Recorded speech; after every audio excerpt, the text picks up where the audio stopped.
fielding questions after a screening of Blazing Saddles in London last week. Mel Brooks was asked for the secret to a long life. His reply was short and to the point: "Don't die." Unfortunately, the advice was clearly not heeded by Alan Johnson, the choreographer best known for his work with Brooks, not least the immortal "Springtime for Hitler" sequence in The Producers, one of the great moments in screen comedy. Johnson and Brooks were regular collaborators, and the former even directed the latter in To Be or Not to Be, 1983, a faithful remake of the Ernst Lubitsch 1942 classic.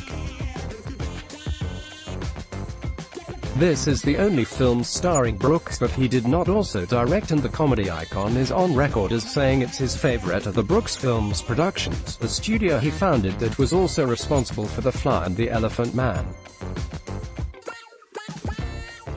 One gets the sense Brooks was really happier, since he didn't have to concern himself with directing and was able to spend every working day with his wife and co-star Anne Bancroft. Indeed, during one especially light-hearted day's filming, during which lines were flubbed and the actors were unable to stop laughing, Bancroft feigned outrage with the words, "Let me remind all of you, I'm sleeping with the producer." Movies. You might have missed The Hitchhiker. This is no spoof in the vein of Blazing Saddles, a young Frankenstein, but a comedy about a theater troupe attempting to escape Poland at the advent of World War II.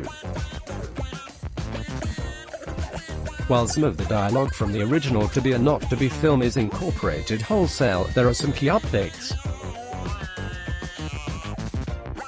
This was the first Hollywood studio picture to explicitly refer to the inclusion of gay men in the groups condemned to the Nazi death camps, a significant moment and one that would not have been possible in Lubitsch's 1940s version. Somewhat incredibly, despite being as sharp as ever, the nonagenarian Brooks actually served during the war, fighting in the Battle of the Bulge in 1944. A disdain for Adolf Hitler and the Nazis is a recurring theme in his work, but rarely has he tackled the victims of the persecution with such compassion and humanity.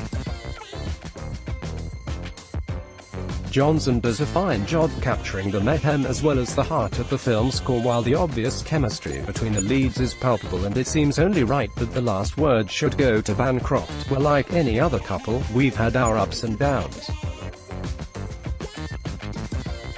But every time I hear the key in the door, I know the party is about to start.